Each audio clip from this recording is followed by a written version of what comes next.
नमस्कार, बहुत स्वागत है आप सभी का स्वराज एक्सप्रेस में। आपके साथ मैं हूं संयम जैन और आप देख रहे हैं हमारी खास पेशकश जिंदगी से हारते मासूम। भोपाल में एक दिल दहला देने वाली घटना सामने आई है, जहां 7वीं क्लास की छात्रा ने मां की डांट के बाद सुसाइड कर लिया। घटना खटारा हिल्स इलाके की ग्लोबल पार्क सिटी की है, जहां 13 वर्षीय छात्रा सोमवार सुबह स्कूल जाने की तैयारी कर रही थी। उसकी सिविक्स की कॉपी चेक होनी थी, तो वहीं कॉपी बैग में नहीं मिली और मां ने पूछा तो उसने कहा कि कॉपी घर पर नहीं है। इस पर मां नाराज हो गई और उसे फटकार लगाई और इसके बाद मां बड़े बेटे को स्कूल छोड़ने चली गई।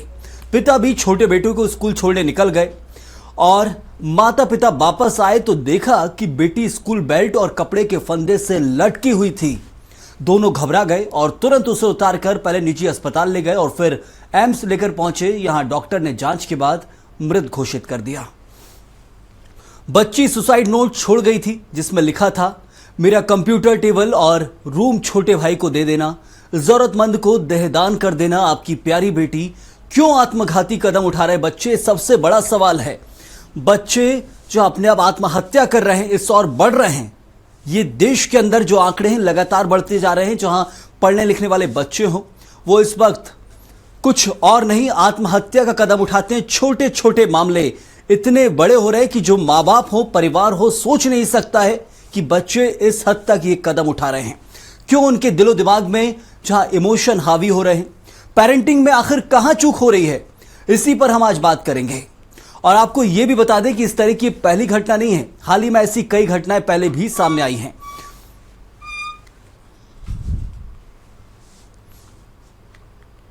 तो इसी महीना अमरकंटक में 9वीं के छात्र ने सुसाइड किया था। जो अमरकंटक के जवाहर नवोदय विद्यालय में 9वीं के छात्र ने खुदकुशी की थी और भोपाल में अब जाकर 10वीं की छात्र ने फांसी लगाकर सुसाइड कर लिया। तो अशोका गार्डन में पिता को खाना देने के बाद बेटी ने खुदकुशी कर ली। जो अलग अलग मामले सामने आए वो आपको बता रहे हैं। आखिर ये मामले लगातार क्यों बढ़ते जा रहे हैं। बच्चों के सुसाइड केस को लेकर देश की सुप्रीम कोर्ट ने भी कई बार फैसले लिए, टिप्पणियां की है, गाइडलाइंस जारी किए हैं कि आखिर कहां कमी रह रही है। और अभिभावक जो होते हैं वो कोशिश करते हैं बच्चों को अच्छे से पाले पोसे बड़ा करें, लेकिन फिर भी बच्चे जो कहा जाता है पढ़ लिख रहे हैं। और इस केस में तो सबसे खास चीज कि सुसाइड नोट लिखा जा रहा है।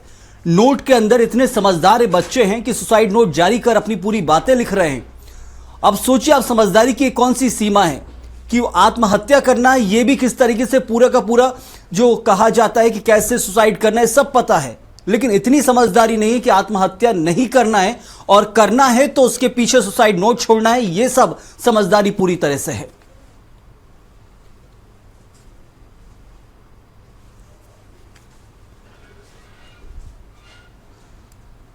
तो जिंदगी से हारते मासूम, मां बड़े बेटे को स्कूल छोड़ने चली गई थी। ये जो मामला आया है इसमें हम आपको बता रहे हैं। और पिता भी छोटे बेटे को छोड़ने के लिए स्कूल निकल गए। लेकिन जो ये घटना घटी है ये चौंकाने वाली है और सजग करती है कि आखिर ये जो मामले सामने आ रहे हैं इनसे कैसे उभरा जाएगा, क्योंकि ये मामले दिन ब दिन बढ़ते जा रहे हैं। कुछ ऐसे आंकड़े भी है जो आपसे साझा किए जाएंगे कि आखिर क्यों आत्महत्या का जो रिकॉर्ड है वो साल दर साल बढ़ता जा रहा है, कम नहीं हो रहा है। बच्चों के आत्महत्या के मामले लगातार बढ़ रहे हैं। इसके पीछे का क्या कुछ कारण है और हम आपको बताएं कि 2001 और 2022 तक यानी 20 साल में पहले 20 साल पहले जो आंकड़ा आता था एनसीआरबी का, उसमें पता चला 2001 में 5000 के लगभग बच्चों ने देश में आत्महत्या करी और 2022 के लगभग ये आंकड़ा 13000 पहुंच गया, यानी कि डबल।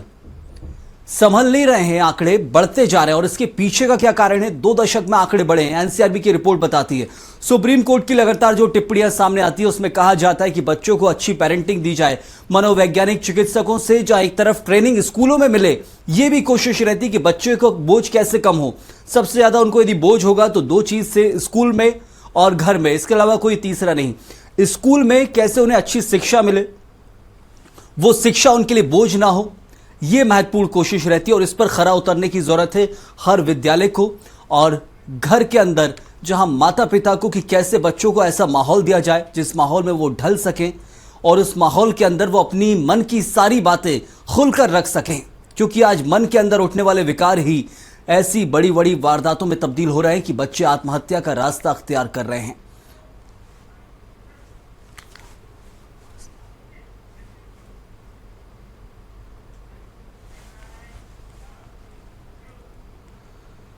चलिए इसी पर चर्चा भी करेंगे। हमारे साथ दो खास मेहमान, डॉक्टर संजीव त्रिपाठी साइकोलॉजिस्ट हैं, जुड़ चुके हैं। संजीव जी, बहुत स्वागत है आपका। और शिवानी घोष सामाजिक कार्यकर्ता हैं, उनसे भी चर्चा करेंगे और जानेंगे कि आजकल जो देश में माहौल बना हुआ है इसके पीछे का क्या कुछ कारण है। सबसे पहले संजीव जी, जो सवाल उठता है कि सुप्रीम कोर्ट की एक टिप्पणी सामने आई थी 26 अगस्त 2025 को, इसी साल, उसमें कुछ गाइडलाइंस जारी की गई कि बच्चों की आत्महत्या के पीछे का क्या कुछ कारण है। और जो करंट ये मामला सामने आया भोपाल से ही, कैसे समझा जाए, आखिर क्या कमी रह रही है, कहां पर, स्कूल में या घर में?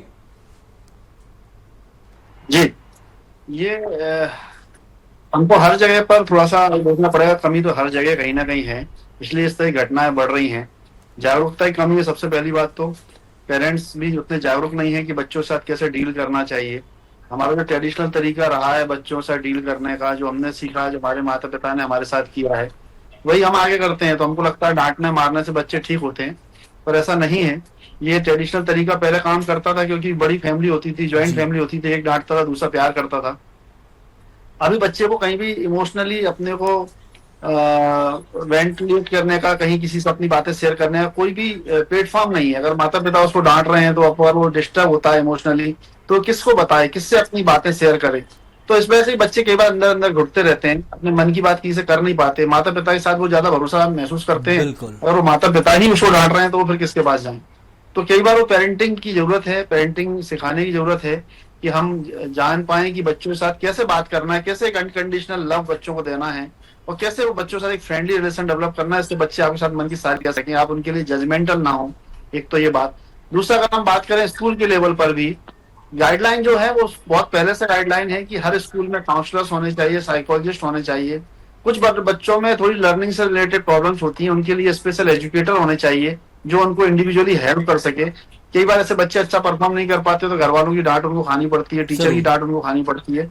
तो बहुत सारी कमियां हैं, वो कहीं ना कहीं रिसोर्सेस की कमी है, मैन पावर की कमी है। फैमिली की आप बात कर रहे थे कि न्यूक्लियर फैमिली और चार दीवारी एक बड़ा कारण बन गया है कि जो चार दीवारी रहती है उसमें सिर्फ चार लोग, माता पिता, एक भाई, ज्यादा से ज्यादा एक बहन, और बस। ये न्यूक्लियर फैमिली क्या बड़ा कारण हो? पहले के समय में जो चला आ रहा है कि बड़ा भरा पूरा परिवार रहता था, माता पिता से कुछ हो गया तो अपने चाचा चाची या फिर दादा दादी के पास बच्चे जाते थे, वहां पलते थे और वो उन्हें रोकते थे, समझाते थे, बहुत सारी चीजें थी।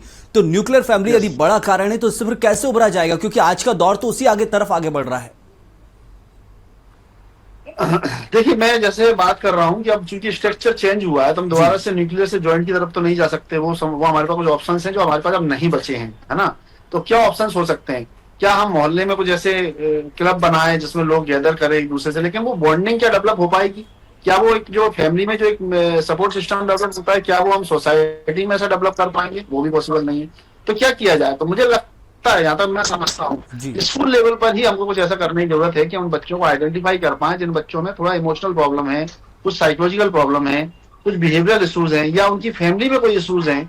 उनके फैमिली में कई बार हो सकता है कि उसको एक अच्छा एनवायरनमेंट नहीं मिल रहा है। तो एक ऐसा एक प्लेटफॉर्म स्कूल में दिया जाए, ऐसे बच्चों को एक ऐसा एक जगह दी जाए, एक सेल, एक कमरा, एक कक्ष ऐसा हो जो बच्चों को एक ऐसा माहौल दे जिसमें वो बच्चे अपनी समस्या काउंसलर के साथ, एक साइकोलॉजिस्ट के साथ शेयर कर सकें। शिवानी जी, वो भी जान रहे हैं। शिवानी जी, जो न्यूक्लियर फैमिली की बात निकलकर सामने आई है, इसको नकारा नहीं जा सकता है। भरा पूरा परिवार में बच्चे जब पलते थे, बढ़ते थे, तो वो बच्चा एक अलग ही तरह से निखरता था। कहा जाए कि सर्वगुण संपन्न होता था, लेकिन आज तो जिंदगी ही नहीं बच रही, तो कहां से पलेंगे और बढ़ेंगे? क्या ये कारण स्पष्ट समझा जाए कि न्यूक्लियर फैमिली है और इसके पीछे कि आखिर बच्चों को कैसे परिवर्तित किया जाए इन चीजों के कारण?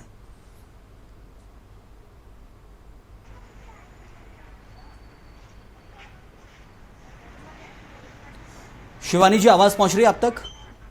हाँ, एक बार और रिपीट करेंगे सर? हाँ, मेरा सवाल ये था, न्यूक्लियर फैमिली का एक बड़ा कारण संजीव जी ने बताया कि इस बात से सहमत है कि न्यूक्लियर फैमिली जो होती है उसमें बच्चों की आत्महत्या का जो कारण है वो बढ़ रहा है। आंकड़ा लगातार साल दर साल बढ़ता जा रहा है, कैसे उभरे इससे? एक तो बिल्कुल संजीव जी सही कह रहे हैं कि न्यूक्लियर फैमिली के कारण ये पड़ रहा है। दूसरी बात ये है कि घर पे हो, स्कूल पे हो, दोस्तों में हो, कन्वर्सेशन बिल्कुल ख़त्म हो चुका है। जो एक दूसरे से वार्तालाप, एक दूसरे से बात करना, अपना ये बांटना, ये बिल्कुल ख़त्म हो गया, क्योंकि लोग आजकल अपने सारे दुख दर्द जो भी है सोशल मीडिया पे दे के वो ख़त्म हो जाता है। उसमें कन्वर्सेशन नहीं होता है। कन्वर्सेशन बहुत इंपॉर्टेंट है, आपस में बातचीत करना बहुत इंपॉर्टेंट है। न्यूक्लियर फैमिली जैसे जॉइंट फैमिली थी, माँ बाप बिजी होते थे तो कोई और रहता था, दादा दादी चाचा चाची जो भी हैं घर पे वो लोग रहते थे तो बात हो जाती थी। न्यूक्लियर फैमिली के कारण अगर माँ बाप बिजी हो गए हैं तो बच्चों को कन्वर्सेशन करने का जगह नहीं मिलता है। और आजकल के जितने प्रॉब्लम्स हो रहे हैं, जितने ये सारे जो आ रहे हैं आगे, ये सारी चीज़ एक ही चीज़ से जुड़ा है कि वार्तालाप बिल्कुल ख़त्म हो चुका है। ना माँ बाप बच्चों से करते हैं, ना बच्चे माँ बाप से करते हैं। पता नहीं किस चीज़ के, मतलब कहते हैं ना कि माँ बाप फ्रेंड बन जाना चाहिए, पर वो क्यों नहीं हो पा रहा है, बच्चे क्यों उस चीज़ को एक्सेप्ट नहीं कर पा रहे, वो अभी तक मुझे लगता है कि ये साइकोलॉजिस्ट ज़्यादा अच्छे से बता पाएंगे कि कहाँ पे अटक रहे हैं बच्चे अपने माँ बाप से कन्वर्सेशन करने में। जरूर, बिल्कुल। संजीव जी, कैसे इन मामलों से उभरा जाए? जो आंकड़ा बताता है वो बड़ा ही है, कम नहीं हुआ है कि हम समझे कि आंकड़ा कम होगा। उसका एक न्यूक्लियर फैमिली आपने बड़ा कारण बताया, लेकिन बच्चों के आत्महत्या के पीछे का कारण जो है, कहा जा रहा है कि जो भोपाल का केस है उसमें बच्चे ने एक सुसाइड नोट लिखा बच्ची ने, उसके बाद फिर फांसी लगा ली। सब पता है, प्रक्रिया सब मालूम है कि सुसाइड नोट लिखना है, मरने से पहले सुसाइड नोट छोड़ना है, 7वीं क्लास की छात्रा को सब पता है, लेकिन इतना नहीं पता है कि जिंदगी कैसे जीना है। क्या ये इनमें समझदारी की बात करें, बहुत समझदार हैं, या फिर कम समझ रही है इस कारण ये ऐसे कदम उठाए गए? सोचना जरूरी है इस विषय पर। जी, आज ही मैं पेपर में पढ़ रहा था कि एक बच्ची ने बताया कि वो किस तरह से सोशल मीडिया की उसमें ट्रैप हो गई और कैसे उसको वो लगातार वो जो सेल्फ हार्म वाले उसको ऑटोमेटिक वो आने लगे, पोस्ट आने लगी, क्योंकि हम कोई चीज सर्च करते हैं तो उससे रिलेटेड हमारे पास ऐसी चीजें आने लगती हैं बिल्कुल। जो हम नहीं भी चाहते, केवल किसी मोमेंट में वो चीज सर्च कर लेते हैं, तो वो सारी जो है डिस्ट्रक्टिव चीजें, सेल्फ हार्म वाली, सुसाइड वाली चीजें उसके पास आने लगी। उसके जीवन में उसको नरक बना दिया और वो डिप्रेशन में चली गई।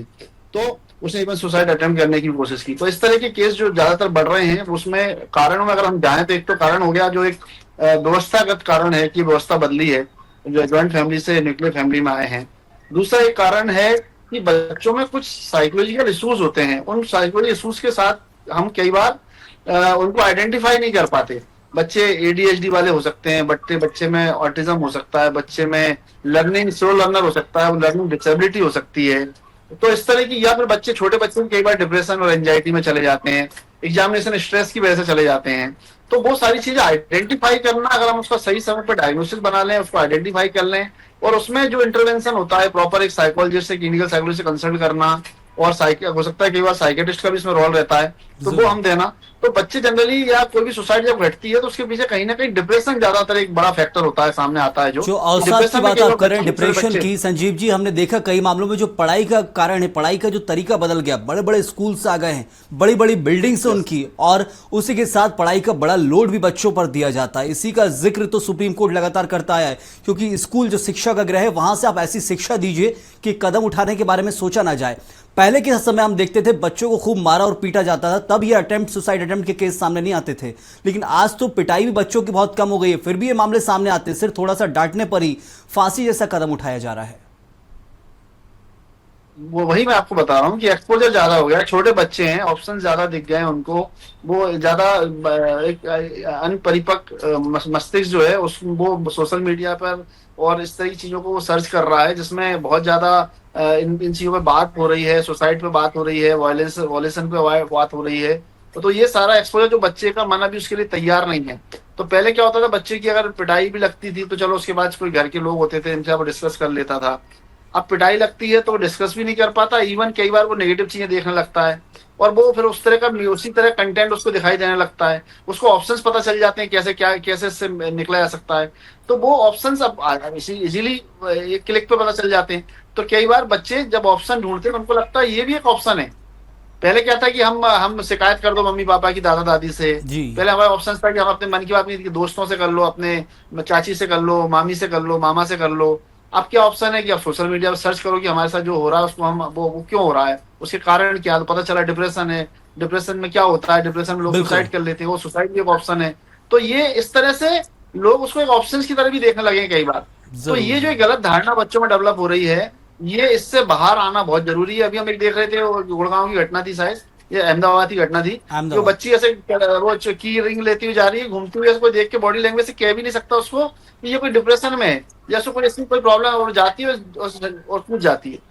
मतलब इतना अनएक्सपेक्टेड हो गया है बच्चों के साथ इस तरह के बिहेवियर हम जो देख रहे हैं, ये बदलाव जो आए हैं, ये हार्मोनल चेंजेस बिल्कुल बदलते दौर में कब कौन सा बच्चा क्या कदम उठाएगा, वो सबसे बड़ी चीज है कि परवरिश बेहतर हो और खूब अच्छे से परवरिश की जाए कि आखिर इस बारे में विचार ही ना आए, क्योंकि विचार से ही फिर ये कदम उठाए जाते हैं। मैं लौटूंगा आपके पास। शिवानी जी, आप अलग अलग माता पिताओं से मिलते होंगे समाज के अंदर, क्या लगता है कई बार बच्चों के इन चीज़ों के पीछे कारण क्या है? कैसे माँ बाप परवरिश कर रहे हैं आज के इस दौर में? अलग अलग फैमिली से यदि आपकी मुलाकात होती होगी, उनको देखते होगे कि उनके घर में बच्चा इस तरह से पल रहा है, उनके घर का बच्चा इस तरह से पल रहा है, क्या कारण लगता है आपको? पहले भी कहा कि क्या होता है, माँ बाप बिजी हो गए हैं अपने निजी दैनंदिन जॉब में। तो बच्चे क्या होता है, स्कूल वाले बच्चे हो या यंगस्टर्स जो हो, जब वापस आते हैं घर पे, उनको बात करने के लिए, अपनी चीज़ बताने के लिए कभी कभी अब ये बच्ची का ही देख लीजिए, सिर्फ सिविक्स कॉपी तो घुमा था और तो कुछ नहीं हुआ था। पर इस जो सिविक्स कॉपी, उसको स्कूल में निकलने से पहले उसको ध्यान आया और माँ शायद उनको भी निकलना था, उन्हें डांट दिया। पर क्या इतने से डांट में बच्चा ये कदम लेना चाहिए? मुझे तो नहीं लगता कि सिर्फ ये सिविक्स कॉपी इसकी घूम गई और स्कूल नहीं जा पा रही है करके इसने ये कदम उठाया है। ज़रूर इसके पीछे कुछ ना कुछ और भी बात होगी जो शायद पहले रात को या पहले शाम को अपने माँ बाप से वो नहीं बता पाई होगी या नहीं चर्चा हो पाई होगी। तो ये जो चर्चा, मैंने बार बार बोला ना, कन्वर्सेशन, बच्चों के साथ बैठना, उनके साथ चर्चा करना कि आज स्कूल में क्या हुआ, कैसे हुआ, ये सब का भी टाइम शायद हम पेरेंट्स लोग चूक रहे हैं कहीं ना कहीं अपने बिजी लाइफ में। बिजी तो हर इंसान रहता है, तो मुझे ऐसा लगता है कि बाकी बिजी टाइम कहीं सोशल मीडिया पे तो नहीं दे रहे हैं। पेरेंट्स की भी कई सारी चीज़ें हैं जो उनको भी ये सब चीज़ें ध्यान रखना पड़ेगा कि कितना ध्यान वो अपने बच्चे पे रखें और कितना टाइम अपने आप को दें। तो मतलब ये बहुत ही सैड केस है कि एक 13 साल की बच्ची इतने छोटे से रीज़न के लिए, जबकि उसको सब पता है, बॉडी डोनेट करना है, ये दे देना, वो दे देना, ये सारी चीज़ें पता है, पर वो क्या ऐसी बात थी जो अपने माँ बाप तक नहीं पहुँचा पाई या माँ बाप उसको नहीं समझ पाए। शिवानी जी, बड़े मुद्दे पर आपने ध्यान आकर्षण किया, वो ये है कि कारण सिर्फ एक नहीं, अनेक हो सकते हैं। सिविक्स कॉपी यदि घूमी तो सिर्फ वो एक कारण नहीं हो सकता है कि पहले से कुछ मामला चला आ रहा हो, ये सिर्फ एक कहा जाए कि टर्निंग पॉइंट बना होगा। बिल्कुल संजीव जी, क्या इस बात को भी समझा जाए कि कारण सिर्फ एक नहीं होता है, और सबसे बड़ी चीज की संगति, बच्चे जो होते हैं उनकी संगति पर बड़ा निर्भर करता है कि बच्चे किसके साथ रह रहे हैं, स्कूल में उनकी क्या संगति है, और घर के अंदर जो रहते हैं, घर के बाहर खेलते हैं तो किसके साथ संगति रहती है। इन सब चीज के ऊपर भी जोर देना बहुत जरूरी है।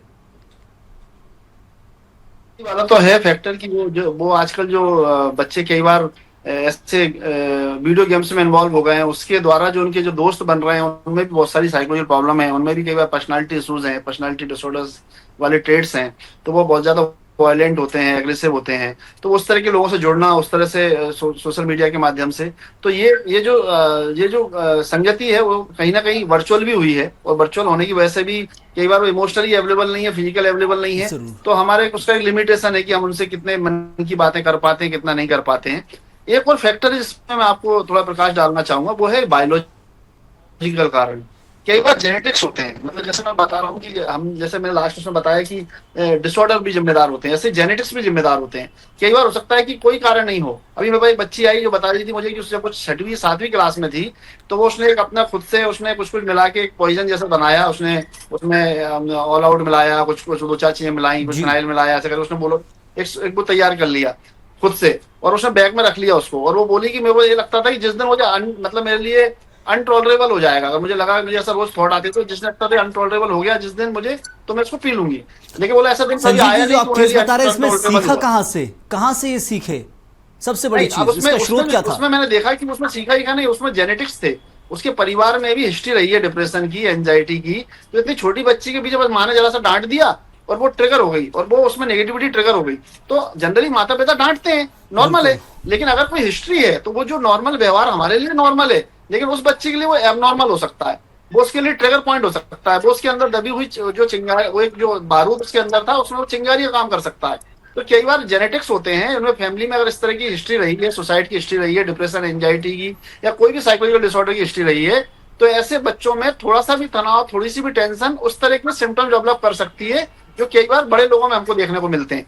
ठीक है, तो ये मैं आपको बताना चाह रहा हूँ, ये भी फैक्टर है। तो अगर मान लो पेरेंट्स को ये लगता है कि उनके परिवार में इस तरह की हिस्ट्री रही है, तो ऐसी कंडीशन में तो उनको और ज्यादा जागरूक रहने की, अवेयर रहने की जरूरत है, और बहुत ज्यादा केयर करने की जरूरत है उन बच्चों की, उन बच्चों के साथ किस तरह से डील करना है, और कैसे अगर उनको जरा भी एक साइन मिलता है, उनके अंदर कोई भी नेगेटिव साइन मिलता है, तो तुरंत हमको एक्सपर्ट से कंसल्ट करना है, और जल्दी से जल्दी उसको ट्रेस करके और उसका तुरंत इंटरवेंशन शुरू करना है। जरूर तो ऐसे शिवानी बहुत जी, सारे पेरेंटिंग फैक्टर्स के हैं। ऊपर जोर जी। दिया जाता है। जरूर संजीव जी, शिवानी जी, पेरेंटिंग के ऊपर जोर दिया जाता है कि बच्चों को कैसे पालन पोषण किया जा रहा है। एक तरह से कहा जाता है घर में जब बच्चे रहते हैं कि उन्हें अपने साथ रखिए, हर पल नहीं, रात को जब वो सो रहे हैं तो भी छोटे उम्र से किस उम्र तक बच्चों को अपने साथ जहां तक सुलाया जाए, कुछ उम्र की एक सीमा है, उसके बाद फिर बच्चों को एक अलग कमरे में सुलाया जाता है। तो जब वो अलग कमरे में सोने लगते हैं, क्योंकि जब तक माता पिता के साथ सो रहे हैं तो एक कहा जाता है कि हाँ, बच्चे हर चीज़ शेयर करते हैं और हर चीज़ माता पिता उनका चेहरा देख के पढ़ लेते हैं। तो इन सब चीज़ों में भी बदलाव कुछ आया कि आज के इस दौर में शिवानी जी? जैसे वही हो रहा है ना कि न्यूक्लियर फैमिली जब से हो गई है तब से ये सारी चीज़ें, पता नहीं ये सारी चीज़ें आ गई है कि बच्चे एक एक एज के बाद वो अलग कमरे में सोने लगे हैं, माता पिता अलग, तो हमें पता भी नहीं चलता है कि वो बच्चा उस कमरे में क्या वो कर रहा है, फ़ोन लेके या कंप्यूटर में या जैसे भी, जैसे अभी संजीव जी ने बताया कि बच्चों पे जो ट्रैक रखना कि अगर उनके हिस्ट्री में है, मतलब उनके फैमिली हिस्ट्री में अगर ऐसा कुछ है तो उन बच्चों पे ट्रैक रखना ये भी माँ बाप का ही काम होता है कि उन पे ट्रैक रखे, उनके हर एक मूवमेंट को ध्यान से देखे क्या कर रहा है। क्योंकि देखिए माँ बाप के लिए बहुत डिफ़िकल्ट नहीं है समझना बच्चों के जो भी स्टेप्स होता है, पर कहाँ चूक रहे हैं पेरेंट्स भी, जो ये नहीं समझ पा रहे कि हमारा बच्चा अगले पल ये वाला स्टेप लेने जा रहा है। मतलब ये बहुत दुखद स्थिति है आजकल इस सिनेरियो में, इस सोसाइटी में, कि बच्चे 10-10, 11-11, 12-12 साल के बच्चे इतने छोटे से रीज़न के लिए वो सुसाइड कर रहे हैं। कौन सी ऐसी बात उनके दिमाग में चल रही है, क्योंकि सुसाइड इतना आसान नहीं है। किसी को समझ में आ रहा है कि वो मरने जा रहा है, इतना आसान नहीं इतने छोटे से उम्र में। तो कहीं ना कहीं पेरेंट्स की चूक हो रही है ये समझने के लिए कि हमारे बच्चे क्या चाह रहे हैं, क्या है उनके मन में, क्या चल रहा है। मेरे ख्याल से ये एक तो साइकोलॉजिस्ट समझ सकते हैं, और बाकी पेरेंट्स अगर ज़्यादा से ज़्यादा ध्यान दें अपने बच्चे पे तो मुझे लगता है कई ऐसे प्रॉब्लम सॉल्व हो सकते हैं। तो गुड पेरेंटिंग यहाँ पर एक सबसे बड़ा कारण होगी, उससे उभरा जा सकता है। संजीव जी, अब मेरा जो सवाल है वो ये है कि साइकोलॉजिस्ट अपना काम करते हैं, माता पिता अपना काम करता है, स्कूल अपना काम करता है, इनमें कहीं कमी रह जाती है तो फिर ये जो घटनाएं सामने आती हैं। लेकिन देश के अंदर यदि जो आंकड़ा बढ़ रहा है इसको कम करना है तो क्या करना चाहिए देश की सरकार को कि कैसे अच्छे से अच्छी चीज़ें हों? सरकार और प्रशासन का भी बड़ा कर्तव्य है, क्योंकि मौत के आंकड़े बढ़ेंगे तो अपने आप ही देश की बदनामी होती है कि हमारे बच्चे ज़्यादा से ज़्यादा सुसाइड कर रहे हैं। तो क्या होना चाहिए देश के अंदर, आपको क्या लगता है? मैं हमेशा इस बात को उठाता हूँ, ये बहुत अच्छा प्रश्न है आपका। एक स्क्रीनिंग होनी चाहिए हर स्कूल में, हर लेवल पर। बिल्कुल छोटे जब बच्चे स्कूल में एडमिशन लेते हैं तब से लेकर जब वो एक अपने स्कूल, प्रॉपर स्कूल एजुकेशन में जाते हैं, उसमें जब वो करियर काउंसलिंग के लिए उनकी जब एज होती है, उसमें हर लेवल पर हमको बीच बीच में बच्चों की स्क्रीनिंग करनी चाहिए। स्क्रीनिंग से हम उन बच्चों को आइडेंटिफाई कर पाएंगे जिन बच्चों में कोई साइकोलॉजिकल प्रॉब्लम है। तो वो साइकोलॉजिकल प्रॉब्लम अगर उनको आइडेंटिफाई होती है तो उसका क्या तरीका उससे बाहर आने का, उसमें काउंसलिंग की जरूरत है, उसमें बिहेवियर थेरेपी की जरूरत है, उसमें उसके एकेडमिक में इंटरवेंशन की जरूरत है, उसमें स्पेशल एजुकेटर का रोल है, उसमें ऑक्यूपेशनल थेरेपिस्ट का रोल है, उसमें साइकोलॉजिस्ट का रोल है। तो एक स्कूल में एक ऐसा स्ट्रक्चर होना चाहिए, एक ऐसा रूम होना चाहिए जिसमें सारे स्पेशलिस्ट हों, और टाइम टाइम पे उनका ये काम होना चाहिए कि हम उसका प्रॉपर स्क्रीनिंग करते रहे बच्चों की टाइम टाइम पर। और उसमें अगर हमको जरूरत पड़ती है पेरेंट्स की काउंसलिंग में बुलाने के लिए तो पेरेंट्स को भी काउंसलिंग के लिए बुलाया जाए, पेरेंट्स में भी इंटरवेंशन किया जाए, उनको पेरेंटिंग बताई जाए, बीच में हम कुछ ऐसी वर्कशॉप्स करें स्कूल्स में जो पेरेंट्स के लिए, जो उनकी अवेयरनेस क्रिएट करें, उनके अंदर हम टीचर को और अवेयर कर सकें। तो आइडेंटिफिकेशन और इंटरवेंशन ये दोनों ही जरूरी हैं। और साथ साथ में हमको अगर किसी कोई ऐसा बड़ा केस हमको निकल के आता है जिसमें हमको मेडिसिन का रिक्वायरमेंट हो सकता है तो हमको रेफर करना चाहिए साइकियाट्रिस्ट के पास, और उस तरह से हम इन चीजों को रोक सकते हैं। तो सबसे पहले जरूरी है उसका सही निदान, सही लक्षणों की पहचान और उसका डायग्नोसिस बनाकर और फिर उसमें इंटरवेंशन किया जाए। तो मुझे लगता है कि स्क्रीनिंग जो है कंपलसरी कर देनी चाहिए कि हर स्कूल के बच्चे की एक एज के बाद में इंटरवल में स्क्रीनिंग हो, तो हम ऐसे बच्चों को भी पहचान पाएंगे जो बच्चे आपराधिक प्रवृत्ति की तरफ बढ़ रहे हैं। समझ रहे हैं आप? तो जरूर, बच्चा ये अब क्यों तक अपराधी सिर्फ बनता है? गाइडलाइंस में हत्या चलता वाली आया जो है। घटनाएं बिल्कुल घट रही संजीव हैं। जी, गाइडलाइंस में है, कुछ स्कूल फॉलो करते हैं, कुछ नहीं करते, लेकिन इसको सख्ती से अपनाना चाहिए स्कूलों को। और क्योंकि बच्चों की जिंदगी का ये सवाल है, उसको जब तक सख्ती से पालन नहीं करवाया जाएगा तब तक शायद इससे उभरने में कुछ कमी ही रहेगी और ये आंकड़े दिन ब दिन बढ़ेंगे। इसलिए जरूरी है कि गुड पेरेंटिंग के साथ जो शिक्षा का मंदिर यानी स्कूल है, वहां पर कुछ ऐसे बेहतरी के लिए चीजें अपनाई जाए जो आपने बताई हैं। इसके अलावा जो लगातार गाइडलाइंस में रही है लेकिन फॉलो अभी तक बहुत कम जगह किया जाता है। मैं बहुत शुक्रिया अदा करूंगा संजीव त्रिपाठी जी, आपका बहुत बहुत शुक्रिया। शिवानी घोष जी, आपका ही बहुत बहुत धन्यवाद हमारे साथ जुड़ने के लिए इस खास चर्चा में, क्योंकि ये ज्वलंत मुद्दा है देश के अंदर बच्चों की बढ़ते आत्महत्या का, क्योंकि देश में बिल्कुल शोभा नहीं देता। हमारी देश की संस्कृति सबसे पुरानी रही है, भारत की संस्कृति, जिसमें आत्महत्या जैसा आत्मघाती कदम जिसे कहा जाता है कि कायर उठाते हैं, वो बच्चे क्या समझेंगे जिन्हें पता ही नहीं कि मौत और जिंदगी के बीच का फर्क क्या है। वो आसानी से मौत को गले लगा लेते हैं, लेकिन वो फर्क यदि जिस दिन समझ गए तो उस दिन जिंदगी जीना सीख जाएंगे। सबसे बड़ी चीज है कि यहां पर स्कूल और घर के अंदर की परवरिश पर विशेष जोर दिया जाना चाहिए। इस वक्त के लिए फिलहाल इतना ही। आप बने रहिए स्वराज एक्सप्रेस के साथ।